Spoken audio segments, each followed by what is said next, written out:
My granddaughter begged us to leave right after my son's flight took off. Those words, soft yet trembling, carried more weight than anything I had ever heard in my life. They slipped into my ears like an urgent whisper, but landed on my heart like a hammer. We were standing in the crowded terminal of O'Hare International Airport, people rushing past with luggage, announcements echoing over the loudspeakers, and yet her voice sliced through all the noise, as if the whole world had gone silent. If you're watching this, subscribe and let me know where you're watching from. This story gets much more intense, and I'd love to hear your thoughts in the comments below. I looked down at her tiny hand gripping mine with a strength that startled me. "What do you mean, sweetheart?" I asked gently, my eyes still fixed on the large glass windows where Robert's plane was taxiing down the runway. My son had just boarded that flight to London, waving at us moments earlier, promising he'd be back in a week. I tried to reassure myself with that thought. But my granddaughter wasn't even looking at the plane. Her eyes, normally so bright, curious, and full of childish wonder, were frozen on something behind us. Her face had drained of color, her lips trembling as she spoke again. "Grandma, we have to go now. Daddy told me if I ever saw men in dark clothes watching us after he left, I should tell you to leave right away." The firmness in her tone made my stomach twist.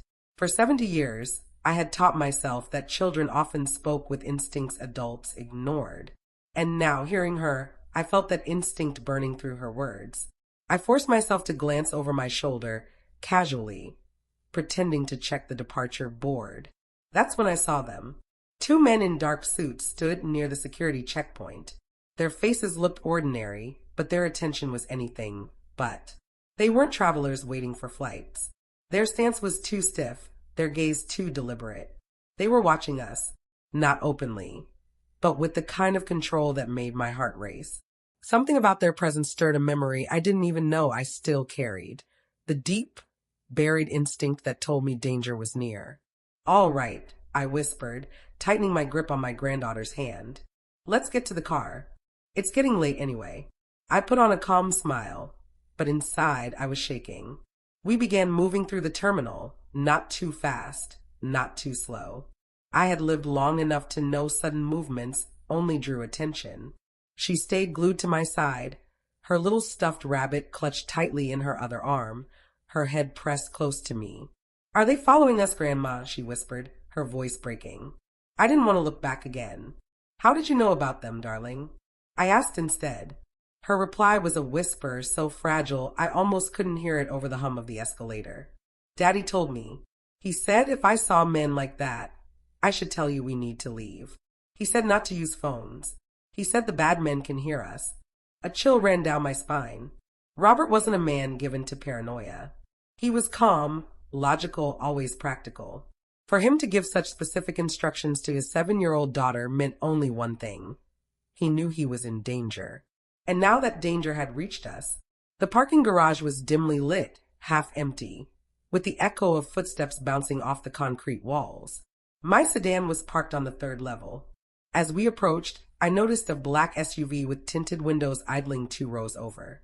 My pulse quickened. I pretended not to see it, guiding her toward our car. "Did Daddy tell you anything else?" I asked as we walked.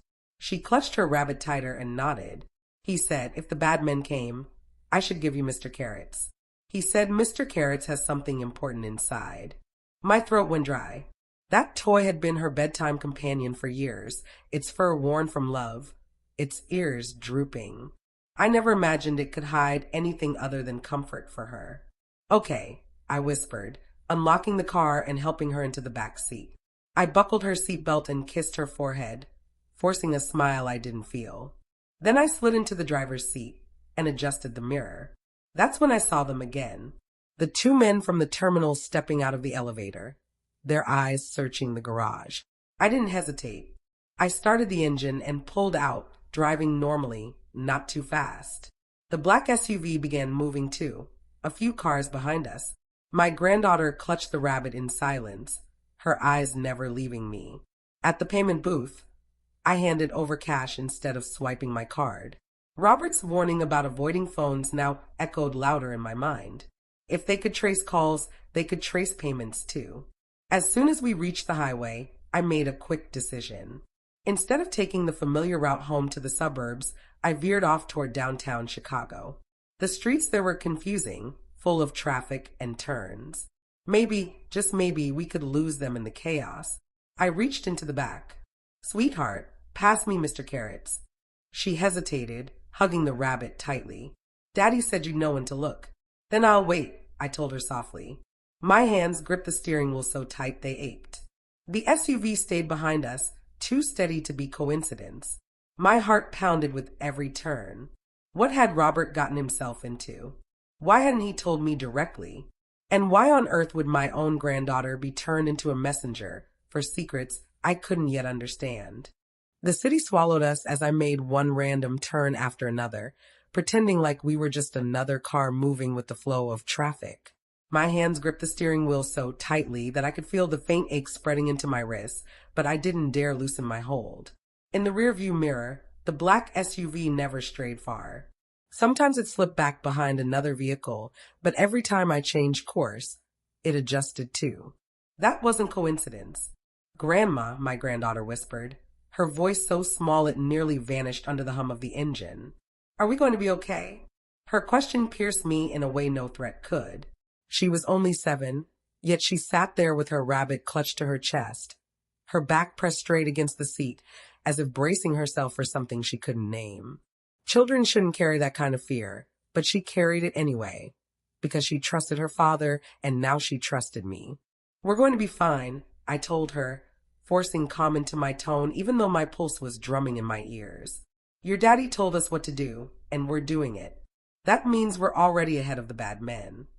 She nodded, her lips pressing together the way Robert used to when he was a boy, whenever he was scared but determined to hide it.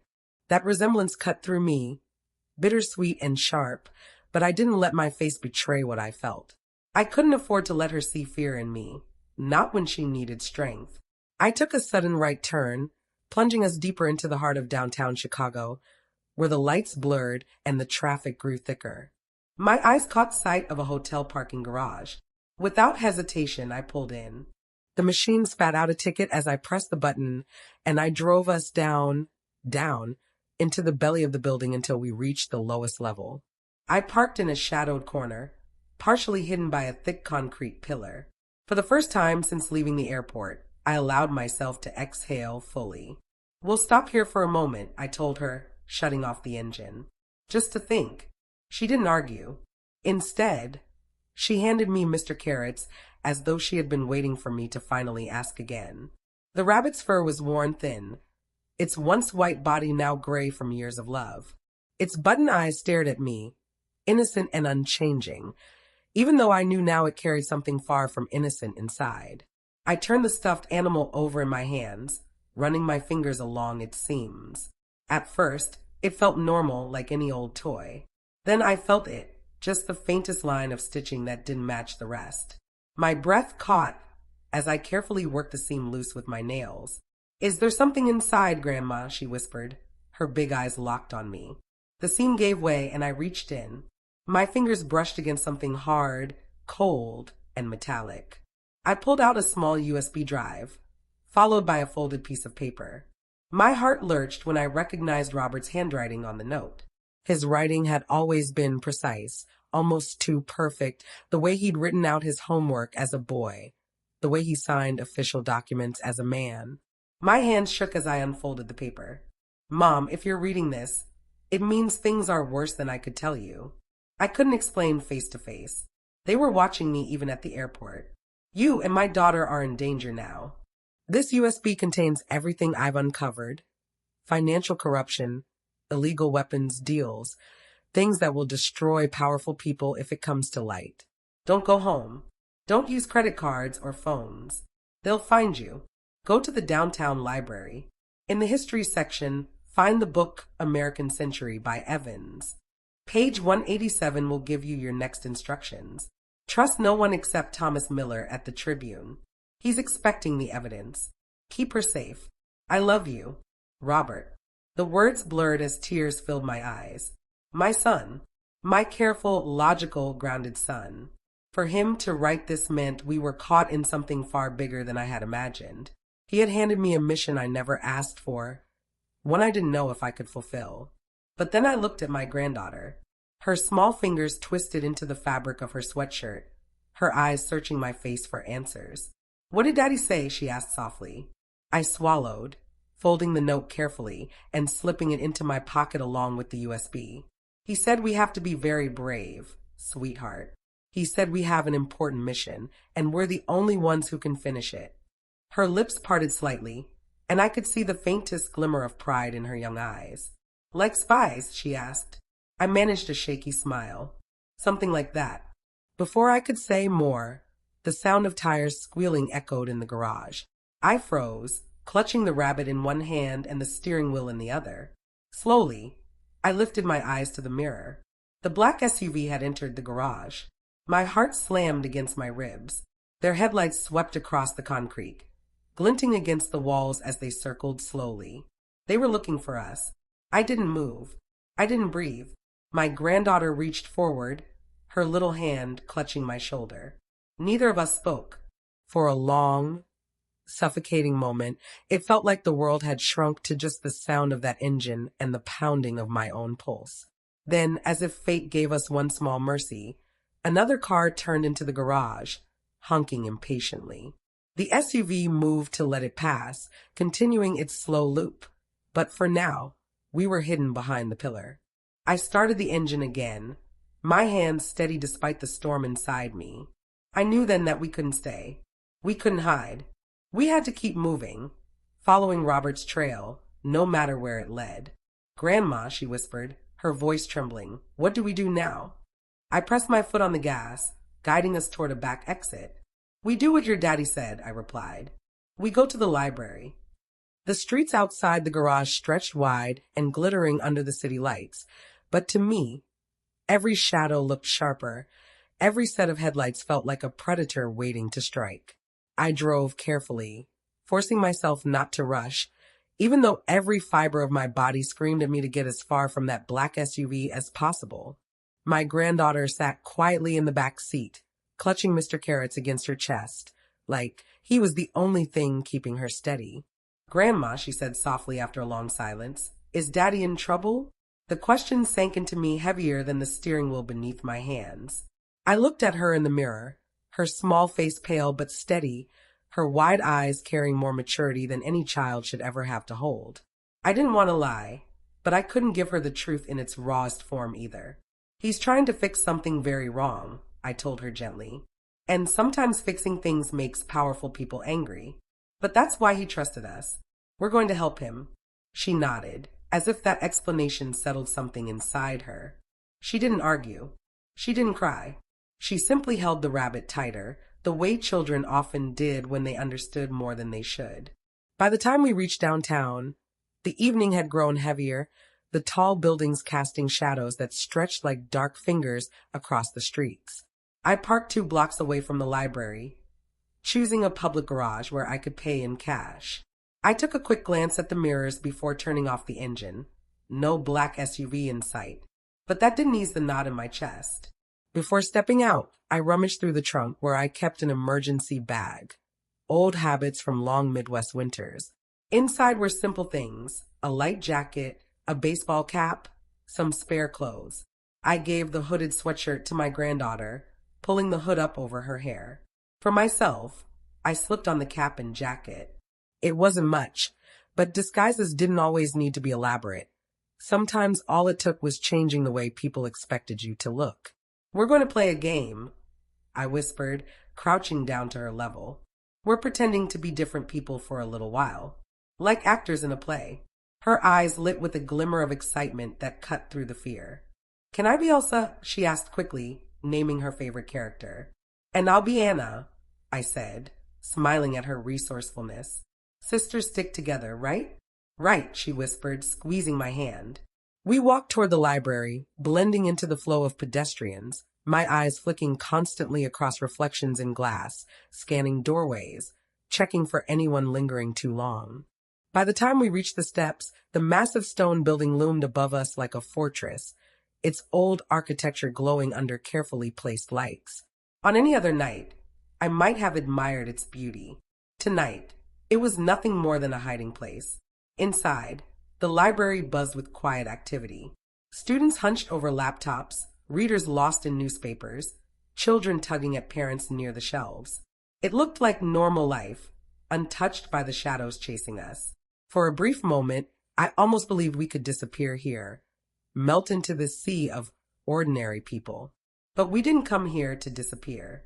We came here for Robert's instructions. The history section stretched across the third floor, rows of shelves rising like tall sentinels. I guided us there with quiet urgency, my instincts pulling me to move quickly without making it obvious. "Stay close," I whispered, and she pressed herself to my side, her small footsteps nearly silent against the carpet. I scanned the spines with practiced ease. Decades of teaching history had trained me to find books without effort. My hand stopped when I saw it, American Century by Evans. The dust jacket was faded, the image of Times Square on VJ Day staring back at me. My late husband had owned this same book, keeping it in his study for years. Robert had chosen it deliberately. With a deep breath, I pulled it from the shelf and flipped to page 187. My heart thudded when I saw the small envelope tucked neatly between the pages. My hands shook as I slid it into my pocket before returning the book to its place. "Can we get some books, Grandma?" my granddaughter asked softly, her eyes glancing longingly at the colorful children's section we passed on the way. "Not today, sweetheart," I whispered, giving her shoulder a gentle squeeze. "But maybe you can pick one, and I'll tell you the story later from memory." She seemed satisfied with that, stopping briefly to glance through the display of picture books. I stepped aside, pulling out the envelope quickly. Inside was a small key, heavy and old-fashioned, along with another note in Robert's handwriting. "First National Bank, Box 1547. Access code is Dad's birthday plus her birthday. Go tomorrow morning when it opens. Inside is everything Miller needs. Do not stay in hotels under your name. Do not use credit cards. The password for the USB. Carrots and cabbages 2016. Be careful. They have eyes everywhere." I folded the note and tore it into pieces immediately, dropping the fragments into different trash bins across the section. The key slipped into the zippered pocket of my handbag. Relief had barely touched me when movement caught my eye. A man in a dark suit stood near the elevator, speaking into his wrist, his eyes scanning the room slowly, methodically. My blood ran cold. I walked back to my granddaughter casually, crouching down to look at the picture book in her hands. "We need to leave now," I whispered against her ear. "Through the back stairs. Remember, we're still playing our game. Walk like normal, but quickly." Her little eyes widened, but she didn't argue. She slipped her hand into mine, clutching Mr. Carrots with the other, and together we began moving between the shelves, the towering books shielding us from view. The emergency exit loomed ahead, glowing red. I pushed it open, and the stairwell swallowed us in its echoing silence. Our footsteps rang against the metal as we hurried downward, every sound magnified as if the walls themselves were warning us to move faster. At the bottom, a dim corridor stretched toward a loading dock where workers unloaded boxes from a delivery van. I nodded at them with false confidence, guiding us past without pause. They barely gave us a glance. The night air hit us as we stepped onto the side street, the city now darker, the danger closer. "Where are we going now, Grandma?" she whispered, her hand tightening in mine. I looked at her, at the small face trusting me with everything she had, and though I didn't yet know the exact answer, I spoke with certainty. "We're going to find somewhere safe, and then tomorrow we'll finish what your daddy started." The cool night air wrapped around us as we hurried away from the library side street, the weight of the envelopes key heavy in my pocket. My granddaughter's small fingers dug into my palm, her steps quick to match mine, though I could feel the tiredness creeping into her little body. We didn't speak, both of us knowing that silence was safer. When we reached the nearest busy intersection, I waved down a cab. The driver slowed, his expression neutral as I opened the door and guided her inside. I leaned close, giving him an address that wasn't our destination, but a spot 3 blocks away. No direct trail, no easy pattern to follow.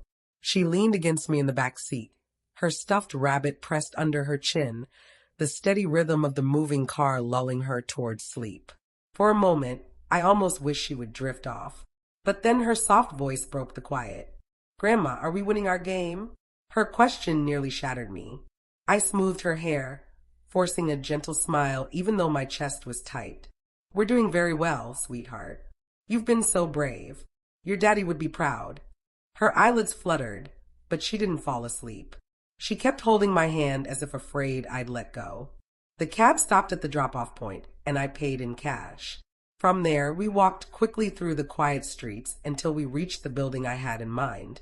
It was a modest 3-story walk-up in a neighborhood filled with chatter, music drifting from open windows, and the smell of dinners being prepared. The hum of normal life. For the first time that night, the world didn't feel like it was chasing us. Maria Vasquez answered the door after only one knock. Surprise flickered across her face, followed quickly by concern. She had once been my student years ago, before life turned her into a landlord and community caretaker. Over time, that student-teacher relationship had transformed into a kind of friendship, quiet but steady. She didn't ask for explanations. She only looked at me with those sharp, knowing eyes and then glanced at my granddaughter. "Helena," she said softly, stepping aside to let us in. "Come in quickly." Her apartment smelled faintly of cumin and fresh bread, warmth spilling from the kitchen. She guided us upstairs to a small studio, usually used for visiting relatives. It was simple, just a bed, a table, and a tiny bathroom, but to me, it looked like a fortress. "You can stay here tonight," Maria said, placing a hand on my arm. "And if you need anything, tell me. No one will ask questions here." I felt tears press at the edges of my eyes, but I swallowed them back. "Thank you," I whispered. "You don't know how much this means." She gave me a look that told me she did know. She disappeared briefly and returned with toiletries, a blanket, some food, and most importantly, a laptop. "Use this if you need it," she said. "But be careful." When she left us alone, I set a plate of simple food in front of my granddaughter. She ate quietly, her exhaustion making every bite slow. I stroked her hair as she finished. "You're safe here," I told her softly. "Eat, rest, and tomorrow we'll keep going." When she finally curled into the bed, Mr. Carrots tucked under her chin, I sat at the small table by the window and opened Maria's laptop. My fingers trembled as I slid the USB into the port. The screen blinked, and a single encrypted file appeared. I typed in the password Robert had given. Carrots and Cabbages 2016. The file opened. My breath caught. Page after page of documents appeared. Financial records, internal emails, contracts, photos. Even with my untrained eye, the truth was clear. This wasn't just shady business practice. This was monstrous. Global Meridian had been funneling money through fake charities, disguising massive payments as aid, but in reality sending funds to criminal cartels and groups I had only ever read about in newspapers, groups who thrived on bloodshed. There were weapons deals hidden inside the paperwork too. Agreements dressed up as international development projects that were nothing more than smuggling routes for arms into places under embargo. Lives bought and sold like numbers on a ledger. I covered my mouth with my hand, afraid the sound of my breath would wake my granddaughter. I had taught history for decades, lecturing about wars, treaties, and the terrible mistakes of the past. But this was no history lesson. This was alive, breathing in the world around us, staining the lives of people who might never even know why their homes had been torn apart. The names in the documents made my blood run cold. High-ranking executives, political figures, even government officials who were supposed to prevent corruption. They were all in on it. No wonder Robert had run. No wonder he couldn't speak to me directly. My hands trembled as I pulled the USB out. I stared at the laptop, fighting the wave of fear pressing down on me. Robert hadn't been exaggerating. This was life and death. A soft voice came from the bed. "Grandma." I turned, startled. She had propped herself up slightly, her sleepy eyes watching me. "Are we going to be okay?" she whispered again, the same question she had asked in the car. I walked over, sitting beside her, brushing the hair from her forehead. "Yes, sweetheart," I whispered, my voice steady even though my heart was breaking. "We're going to be just fine. Your daddy trusted us, and we're going to help him finish this. We're very important right now. She nodded, her eyes already closing, reassured by my words. Daddy said you were the bravest person he knew, she murmured before drifting back to sleep. Her words cut through me like sunlight in the dark. Brave. I had never called myself that. Practical, yes. Strong when I needed to be. But brave? No. And yet, looking at her peaceful face, I realized I didn't have the luxury of doubting myself anymore. I turned back to the window, watching the street below. A few cars passed. A couple walked by, holding hands, laughing. Normal life. But not ours. Not tonight. I pressed the USB into the deepest pocket of my handbag and whispered a promise into the quiet room. I'll get this to the right hands. I'll keep her safe, whatever it takes. And for the first time since Robert's plane had taken off, I felt a spark of something beneath the fear. Not just survival, not just running, purpose. Morning came far too quickly. I hadn't slept. Every time my eyelids grew heavy, the sound of footsteps from the street below or the creak of the old building would jolt me awake. I spent those hours sitting by the window, watching the dark turn to gray, then slowly to pale gold as the city woke. My granddaughter stirred around 7, her soft hair messy from sleep, Mr. Carrots tucked under her arm. She rubbed her eyes and blinked at me. Did you sleep, Grandma? She asked, her voice raspy with the remnants of dreams. Not much, I admitted with a smile that I forced to be warm. But don't you worry about that. Did you dream of anything nice? She nodded. Daddy was flying his plane, and we were watching him from the clouds. Her innocence pierced me in a way I couldn't bear. I kissed the top of her head and helped her get ready.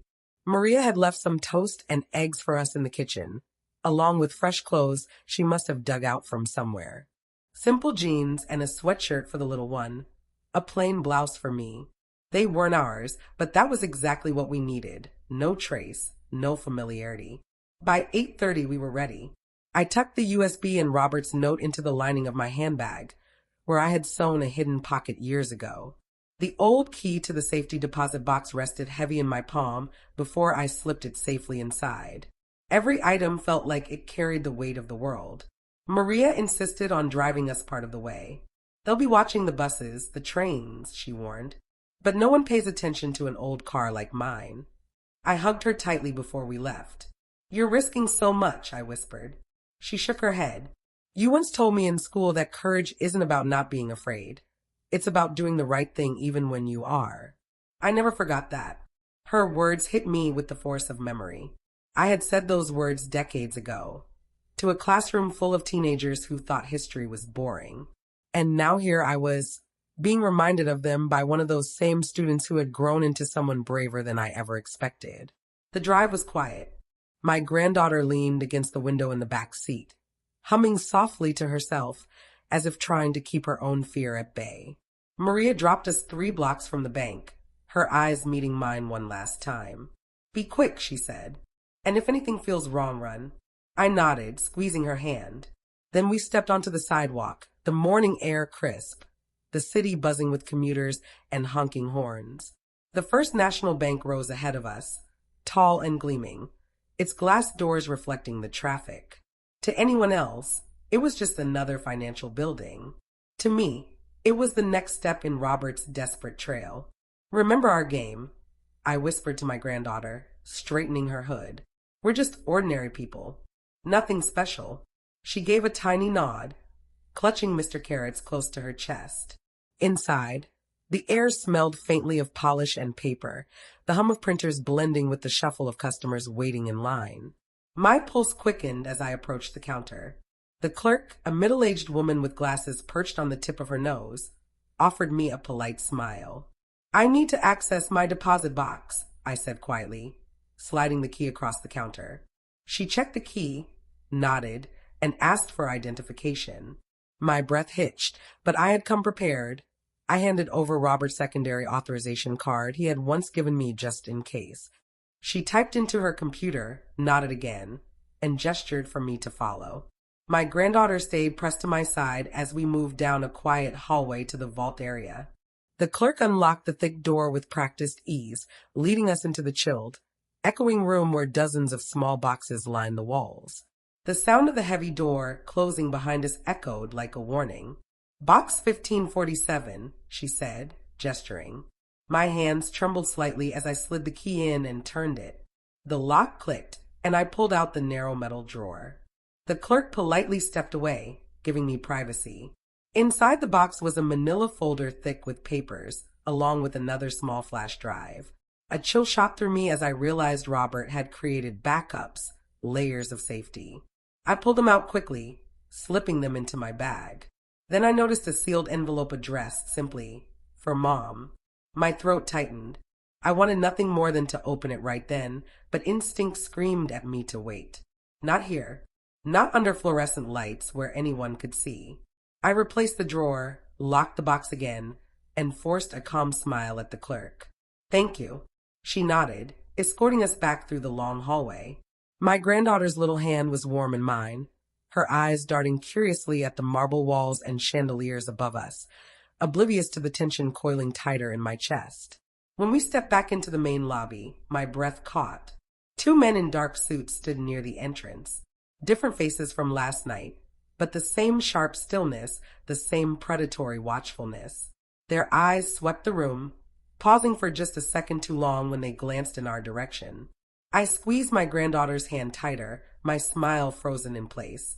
"Stay close," I whispered, my voice steady even though my legs threatened to buckle. We walked toward the side exit, moving at a calm pace, my heart pounding louder with every step. The men shifted slightly, almost casually, as if aligning themselves. And then, just as I reached for the door handle, I saw one of them touch the side of his ear. They had spotted us. The second the man touched his ear, something inside me snapped into instinct.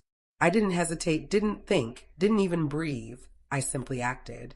"Come on, sweetheart," I whispered, forcing my voice into a calm tone as I pulled my granddaughter through the side door. My legs burned with the effort of staying composed, moving quickly but not in a full sprint. I knew sudden panic would only draw more attention. The cold air slapped our faces as we stepped outside into the bustling street. People streamed past us in every direction, coats brushing against coats, voices mixing with the distant wail of sirens. For a moment, the crowd was our shield. I guided her into the flow, weaving between strangers as if we were just another pair of morning errands. But in the reflection of a shop window, I saw them, 2 dark suits stepping out of the bank behind us, their eyes scanning, their strides purposeful. "Grandma," my granddaughter whispered, tugging at my sleeve, "they're coming." "I know, darling. Hold my hand tight. Don't let go for anything." I quickened our pace, cutting down a narrow side street. The buildings closed in around us here, brick walls rising on both sides, dumpsters lined against the alley edges.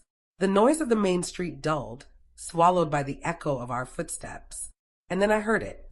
2 more sets of footsteps. Fast, closing the distance. Panic surged through me, but I forced it down. I couldn't let her see fear in me, not now. I spotted a delivery truck parked with its back doors wide open, crates stacked inside. Without thinking, I pulled her with me, ducking low behind the truck as the footsteps grew louder. We crouched there, my hand covering her small shoulder, her breath warm against my arm. I dared a glance around the edge of the truck. The 2 men passed, their heads snapping left and right, scanning. One of them muttered into a small device in his hand. They didn't see us. Not yet. My granddaughter's wide eyes met mine, full of fear she was trying so hard to contain. "What do we do?" she mouthed silently. I pressed a finger to my lips, then leaned close to whisper. "We wait until they're gone, then we move." But fate didn't grant us that mercy. One of the men stopped suddenly, his head turning slightly as if he'd caught a trace of movement. His eyes narrowed. He took a step back, scanning the area around the truck. My heart nearly stopped. I gripped her hand and mouthed, "Run." We bolted, breaking from behind the truck with every ounce of speed I had left in my legs. Shouts rang out behind us. "There! Stop them!"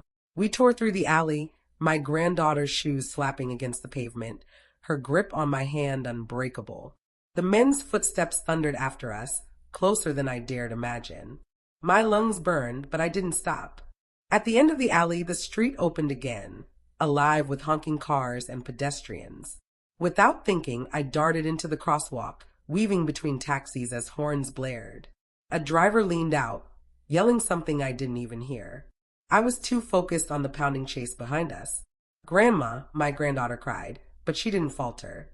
Her little legs ran with a strength I hadn't known she had. We stumbled onto the opposite sidewalk, nearly colliding with a man carrying groceries.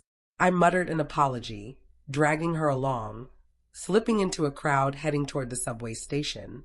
The noise, the bodies, the movement, it all became our cover. But the suits followed, always following. The subway entrance yawned ahead, and I pulled us down the stairs two at a time. The air grew damp, the scent of metal and oil filling my lungs. People pressed around us, swiping cards, rushing toward trains. I shoved a few crumpled bills at the machine, snatching the tickets without caring about the change, and we pushed through the turnstile. A train screeched into the station just as we reached the platform. The doors slid open, people spilling out, others pushing in. I shoved us inside, pressing into the crowd. The suits appeared at the top of the stairs just as the doors chimed. "Please," I begged silently, "please close." The doors slid shut. The train lurched forward. The last thing I saw through the glass was their faces, calm, determined, unshaken by our escape. I collapsed onto a seat, my granddaughter curling against me, her breath ragged. I stroked her hair, whispering, "We're okay. We're safe for now." But I didn't believe my own words. The train rattled through the tunnels, lights flashing past the windows. For a moment, I let the rhythm steady me, let the press of strangers around us shield us. Then, slowly, I became aware of someone watching. Across the aisle sat a man in his 50s, his suit worn, his tie loosened, a newspaper folded in his lap. His eyes weren't on the headlines. They were on me, on us. My pulse spiked again. I turned slightly, shielding my granddaughter with my arm. He raised his hand quickly, a gesture of peace. "I'm not with them," he said quietly, his voice low but firm. "Your son sent me. My name's Thomas Miller." The name hit me like a shock. The name from Robert's note. The one man he said I could trust. I stared at him, unable to move, unable to believe. My granddaughter clutched my hand tighter, her eyes darting between us. "Please," Miller said, his gaze steady. "We don't have much time. They're closing in faster than you think. But if you want Robert's work to mean something, you need me." For a long moment, I just stared at him, my mind a whirl of fear and disbelief. His words clung to me like a lifeline. Yet part of me recoiled, unwilling to hand over the little security we still had to a stranger. "How do I know you're telling the truth?" I asked, my voice low but steady, though inside I trembled. He didn't flinch. "Your son knew this moment would come," Miller replied calmly, his voice just loud enough for me to hear over the rumble of the train. "He told me you'd be carrying something important, a stuffed rabbit. He said inside it was the key to bringing everything down." My breath caught. Only Robert and my granddaughter knew about Mr. Carrots. Miller leaned slightly closer, his tone urgent but not aggressive. "You don't have to trust me completely. Not yet. But if you don't let me help you, they'll catch you before nightfall. They've got more than suits in dark corners. They've got access to cameras, traffic systems, even people in law enforcement. You're already running out of places to hide." I looked at him, searching for a crack in his words, a hint of falsehood. But all I saw was exhaustion in his eyes, the look of a man who had been carrying a burden too heavy for too long. My granddaughter tugged my sleeve. "Grandma, is he a good guy?" she whispered, her voice fragile. I cupped her cheek gently. "I don't know yet, darling." I turned back to Miller. "Where would you take us?" "A safe house," he said without hesitation. "It's in the West Side. Not mine, one of the Tribune's contacts. Secure, quiet. You'll have a roof, food, and time to breathe. But more importantly, I can get your son's evidence out to the world. That's why Robert trusted me. He didn't want the story buried. He wanted it loud enough that no one could silence it." The train screeched as it slowed into another station. My instinct screamed at me to get off, to vanish into the tunnels.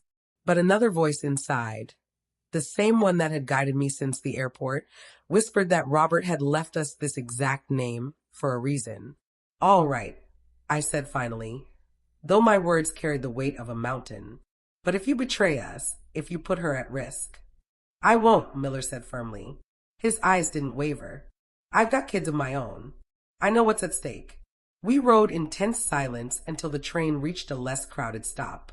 Miller gestured for us to follow, and we slipped into the chaos of passengers disembarking. He guided us through the underground corridors with the ease of someone who knew every turn, every shortcut. His posture was relaxed, but his eyes never stopped scanning. At street level, the city noise hit us again. Car horns, chatter, the distant wail of a siren. Miller hailed a cab, keeping his body angled so no one could clearly see us. We piled in, my granddaughter between us, clutching Mr. Carrots tightly. West Side, he told the driver simply. As the cab rolled through the streets, I studied him carefully. His hands were calloused, his suit worn at the elbows. He didn't have the polished, rehearsed look of the men who had been chasing us. Instead, he carried himself like someone who had spent too many years digging through filth, pulling out the truth no one else dared to touch. What do you know about my son? I asked finally. Miller exhaled slowly, his gaze fixed on the passing buildings. Robert was working with me for months. He uncovered pieces I could never reach. Internal documents, recordings, names. He knew he was putting himself in danger, but he believed it was worth it. The night before his flight, he told me if anything happened to him, you and your granddaughter would have the last piece. He trusted you more than anyone. My throat tightened. He never told me. Because he wanted to protect you, Miller said gently. But in the end, he knew you'd be dragged in anyway. He wasn't wrong. The cab stopped in front of a narrow brick building tucked between a laundromat and a boarded-up diner. It looked ordinary, even neglected, which made it perfect. Miller led us inside, up a narrow staircase, and into a small apartment with faded curtains and mismatched furniture. It's not much, he admitted, locking the door behind us, but it's safe.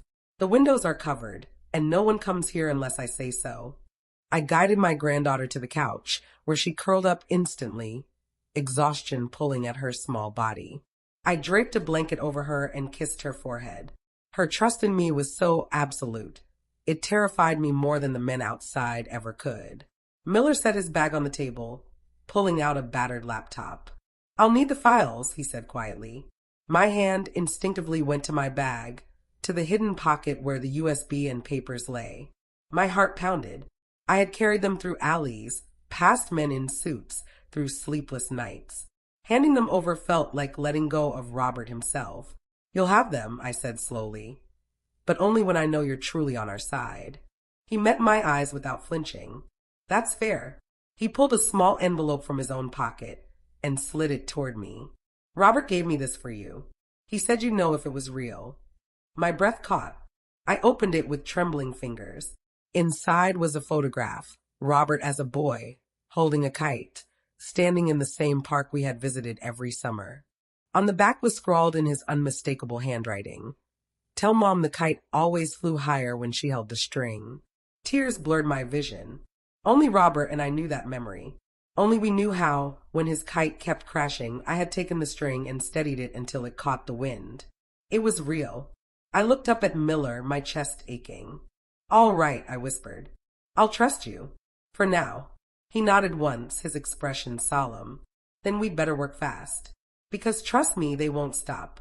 Not until they've buried every piece of this truth, and anyone carrying it. Miller's laptop hummed as he powered it on, the faint glow of the screen casting sharp lines across his tired face. I sat at the small table opposite him, my granddaughter asleep on the couch with Mr. Carrots tucked beneath her chin. For a fleeting second, the sight of her peaceful breathing gave me strength, reminding me why I had to keep moving forward. All right, Miller said, his voice steady though his fingers trembled slightly as they rested on the keyboard. Let's see what Robert risked everything to protect. I pulled the USB from my bag, staring at it in my palm. It felt heavier than it should, like it carried the weight of all the choices I'd made since Robert's plane left the runway. I slid it across the table to him, and he accepted it with a small nod, plugging it in. The files bloomed across the screen, rows of numbers, contracts, emails, scanned documents with signatures that looked like bloodstains on the page. Miller leaned in, scrolling with practiced eyes. "This is worse than I thought," he murmured. "They're not just laundering money. They're funneling it through shell charities into weapons markets. Look at this: Ukraine, Syria, parts of Africa. Deals disguised as humanitarian aid." My chest tightened. So every dollar that looked like hope was really death? "Exactly," he said grimly. "And these names," he tapped the screen, "they're not just corporate executives. They're senators, foreign ministers, CEOs of companies everyone thinks are clean. If this goes public, it'll shake governments, topple corporations. But that's why they'll stop at nothing to bury it." His words should have reassured me. Proof that Robert's sacrifice mattered. But instead, dread coiled tighter in my stomach. The scale of it was almost too much to comprehend. How could two ordinary women, an aging grandmother and a little girl, carry something this enormous? "Can you get it out?" I asked, my voice low. "I can," Miller said, but his expression darkened. "It's not simple. We can't just email this to the Tribune. They're compromised too. I've seen enough to know some editors are already on their payroll. We need to leak it in a way they can't stop. Multiple channels, multiple journalists, all at once. Once it's everywhere, they won't be able to put the fire out." He paused, looking at me. "But we don't have long."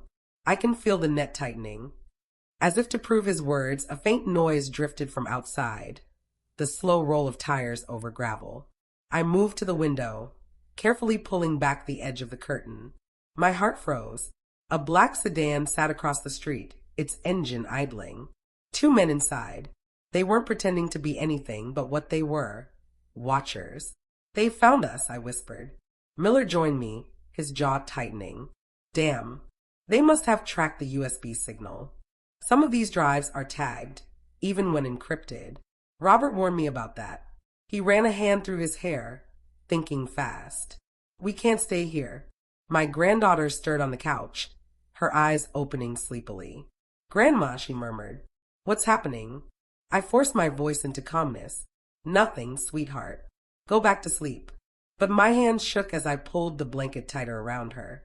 Miller unplugged the USB and shoved it into his pocket.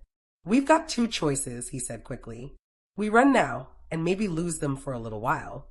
Or we face them here, hold out until I can send the files.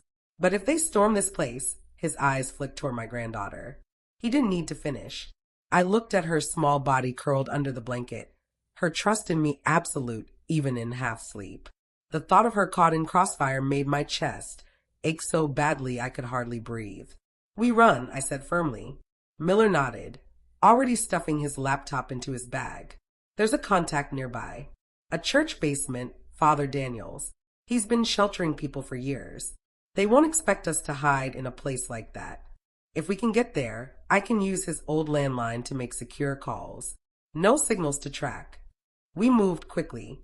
I shook my granddaughter gently awake, whispering, "Time to go, darling. We're still playing our game, remember?" She blinked up at me, then nodded bravely, clutching Mr. Carrots. "Okay, Grandma." Miller peeked through the blinds one last time. They haven't moved yet, probably waiting for backup. He grabbed his coat. "Now's our chance." We slipped out the back door, the narrow alley swallowing us in shadows. My granddaughter's hand was small but steady in mine, her little breaths quick in the cool air. We moved fast but quiet, weaving through the back streets, cutting across a laundromat parking lot, ducking into another alley. For a moment, it seemed like we had shaken them. But then headlights, bright, sudden, turning the corner ahead of us. "Run," Miller hissed. We sprinted, the three of us pounding down the alley, our shadows stretching long across the walls. My granddaughter's hood slipped back, her hair flying as she clutched Mr. Carrots tight. My lungs burned, my legs screamed, but I didn't stop. The sedan roared closer, its engine echoing. And just when I thought we were trapped, a side door burst open from the brick wall beside us. A figure stepped out, tall, robed in dark cloth. A priest. His voice cut sharp and urgent. "Inside.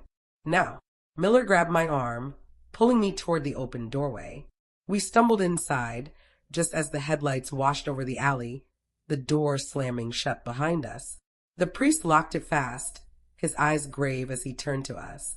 "You don't have much time," he said quietly. "Robert warned me you might come." The air inside the church was cool and faintly scented with candle wax and old wood. The walls seemed to hold their breath, the silence thick, except for the faint hum of traffic outside. My granddaughter clung to my hand, her wide eyes darting from Miller to the priest, as if searching for reassurance in unfamiliar faces. Father Daniels led us through a narrow hallway, his footsteps steady on the stone floor. He was tall, his shoulders broad beneath his black robe, and though his expression was calm, his eyes carried the sharpness of a man who had seen too much. "This way," he said quietly, guiding us down a set of stairs to a heavy wooden door. When he opened it, a cool draft met us, along with the sight of a small basement lined with shelves of canned goods and boxes of clothing. A single table stood in the center, beside an old rotary phone mounted on the wall. "It isn't much," the priest admitted, closing the door firmly, "but it's safe. These walls are thick. The signal here is almost non-existent. No one will trace you inside." My granddaughter settled onto a worn chair, pulling Mr. Carrots close. I knelt beside her, smoothing her hair back. "You're safe, darling," I whispered. "We'll rest here for a little while." Miller set his bag on the table, pulling out the laptop and the USB. His movements were quick, efficient, but I could see the tension in his jaw. "We don't have much time," he said. "If they were watching the safe house, they'll be swarming this neighborhood soon. We have to get the files out before they close the net completely." The priest stepped closer, his voice steady. "Robert came here a month ago. He said if anything happened, I should expect you. He gave me a list of contacts, numbers I keep in the old rectory safe. Journalists, activists, even foreign papers. He trusted you'd know when it was time to use them." My chest tightened. "So he planned for all of this." "Robert always planned ahead," Miller muttered as he plugged in the USB. The screen lit with rows of documents, names, numbers, transactions that painted a picture too ugly to ignore. He began copying files, his fingers flying over the keys. "We'll send them to multiple channels. Newspapers, watchdog groups, international outlets. If even half of them publish, it'll be impossible to contain." I stood behind him, watching the progress bar crawl across the screen. Each second felt like a lifetime. My granddaughter's soft hums drifted from the corner. She was trying to comfort herself with a little song, but her eyes never left me. "Grandma," she whispered suddenly, "what if the bad men come in here?" I crouched beside her, taking her small hands in mine. "Then we'll fight back with the truth. That's what your daddy wanted. And you and I, we're strong enough to see it through."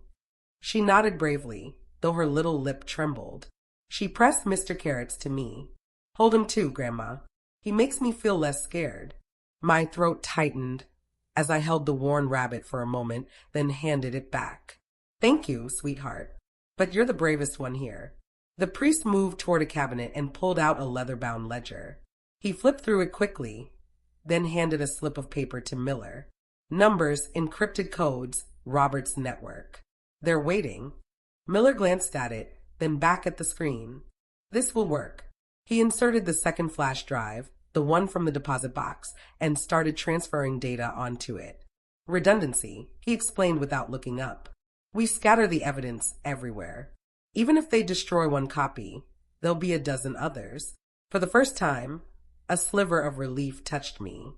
Maybe, just maybe, Robert's sacrifice wouldn't be for nothing. Maybe the world would finally see the rot hiding beneath polished speeches and corporate fronts. But then the priest's voice cut through the moment, low and troubled. "They know you're here already."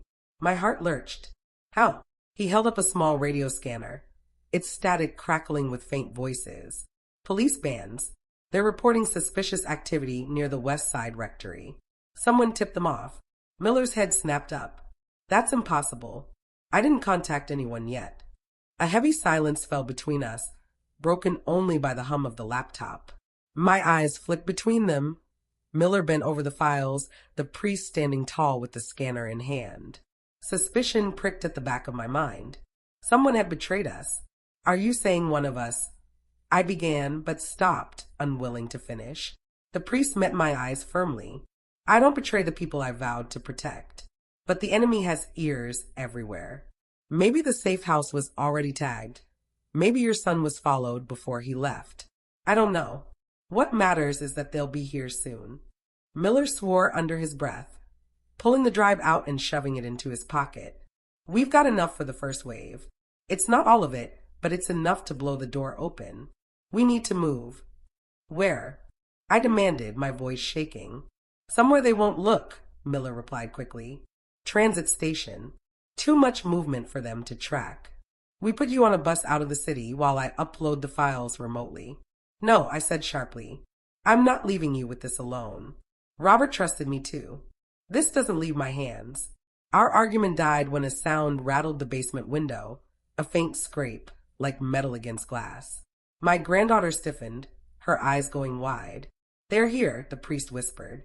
For a heartbeat, the three of us froze. The weight of the danger pressed against the walls, thicker than the silence. And then Miller slammed his laptop shut, his eyes fierce. We move now, he hissed. It's the only chance we've got. The scrape at the window grew louder, followed by the muffled thud of boots outside. My chest tightened as I pulled my granddaughter close, feeling her trembling against me.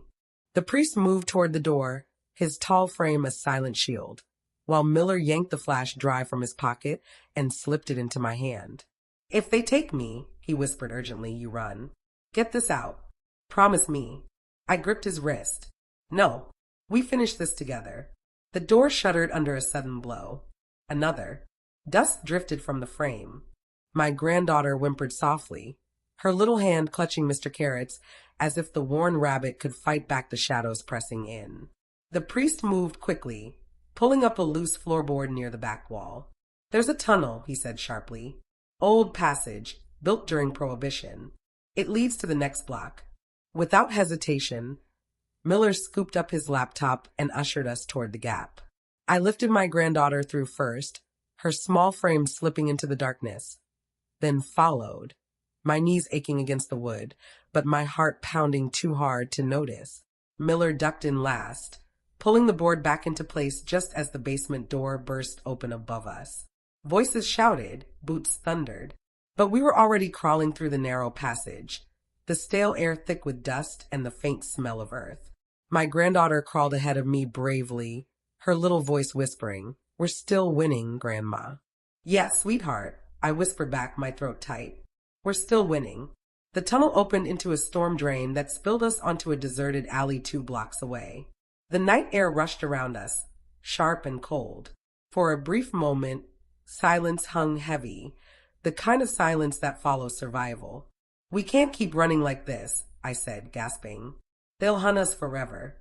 Miller nodded grimly, pulling out his phone. Then we don't run. We hit back. Right now. He powered up the laptop again, his fingers flying across the keys as he connected to unsecured networks nearby. They wanted to bury this? We'll bury them instead. I crouched beside him, clutching the flash drive. Send everything.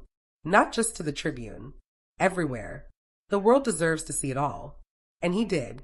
I watched as he unleashed Robert's files into the digital winds, newsrooms, activist groups, foreign correspondents, even anonymous leak sites. With each click, each transmission, the truth spread farther, beyond the reach of the men chasing us. The progress bar filled, faster and faster, until the final confirmation flashed across the screen. It's done, Miller whispered, his voice heavy with awe. They can't stop it now. In that moment, I felt something inside me shift. For days, fear had been my shadow, but now it was gone, replaced by something stronger. Resolve. Sirens wailed distantly, the city alive with movement we couldn't control. But for once, it didn't matter. We had already won. My granddaughter leaned against me, her eyes heavy with exhaustion. Is Daddy safe now? She asked softly. I swallowed hard, my heart breaking at the innocence in her voice. Daddy is brave, sweetheart. And because of him, a lot of people will be safe now. He gave us this mission, and we finished it together. She smiled faintly, drifting into sleep in my arms, her little body finally at peace. Miller shut his laptop, his shoulders sagging as if the weight of the world had finally slipped free. Your son would be proud, he said quietly. I looked at my granddaughter, then at the sky above the alley where the first stars pierced through the haze. My voice came steady, carrying the truth Robert had left for us. He didn't just want us to survive, I said. He wanted us to remember that silence protects the powerful, but truth protects the innocent. That's the lesson he gave us, and I'll never let her forget it. For a long moment, the three of us sat in the quiet, the noise of the city muted by the enormity of what had been unleashed. The world would soon roar with the revelations, leaders scrambling, companies crumbling. Robert's story would echo in headlines and whispers alike. But here, in this small corner of the night, all that mattered was the child sleeping peacefully in my arms, safe for the first time in days. I held her closer, whispering into her hair, "You're safe now."